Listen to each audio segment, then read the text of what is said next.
সুফল তো তারা নিচ্ছে, না তো 29 সালে নির্বাচন হইতো। আর হাসিনা যদি না যাইতো 29 সালে হাসিনাই ক্ষমতায় আসতো। কাজে তারা গুপ্ত বলেন আর জঙ্গি বলেন, বিশাল একটা সুফল আইনে দিচ্ছে। সবসময় খারাপ বলা যাবে না।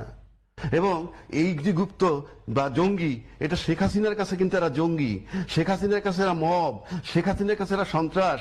কিন্তু যারা পার্লামেন্টে ঢুকছেন তাদের কাছে তো মধুর মতো ব্যাপারটা ছিল। কাজেই আপনি বললেই তো হবে না একজনের কাছে জঙ্গি আর একজনের কাছে স্বপ্ন, আশার আলো। এইবার আসেন, যেই কথাটা বলছি আমরা, এই রাজাকার, গুপ্ত, সুপ্ত, পার্লামেন্ট এমন একটা জায়গায় আমরা আছি, এই রং তামাশা বাদ দিয়া জাতির উদ্দেশ্যে পার্লামেন্ট, যেহেতু আপনারা আইন প্রণয়ন করার ক্ষমতা আছে, আপনারা এই সমস্ত গল্প বাদ দিয়া রাজনৈতিক সংজ্ঞা দেন। একটা সংজ্ঞা দেন, গুপ্ত মানে কি, এটা তো আইন আইন বানাবেন। সুপ্ত মানে কি, মব, পার্লামেন্টে আপনি সংজ্ঞা দিবেন, আপনি ধরবেন কেমনে নাইলে? গুপ্তের সংজ্ঞা দিতে হবে। Yes!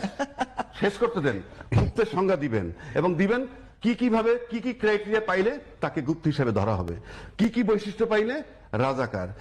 হাসিনার তারাইছে, তো পার্লামেন্টে যারা আছে ওইটা সুফল তো তারা নিচ্ছে, না তো 29 সালে নির্বাচন হইতো। আর হাসিনা যদি না যাইতো 29 সালে হাসিনাই ক্ষমতায় আসতো। কাজে তারা গুপ্ত বলেন আর জঙ্গি বলেন, বিশাল একটা সুফল আইনে দিচ্ছে। সবসময় খারাপ বলা যাবে না। এবং এই যে গুপ্ত বা জঙ্গি, এটা শেখ হাসিনার কাছে কিন্তু এরা জঙ্গি, শেখ হাসিনার কাছে এরা মব, শেখ হাসিনার কাছে এরা সন্ত্রাস। কিন্তু যারা পার্লামেন্টে ঢুকছেন তাদের কাছে তো মধুর মতো ব্যাপারটা ছিল।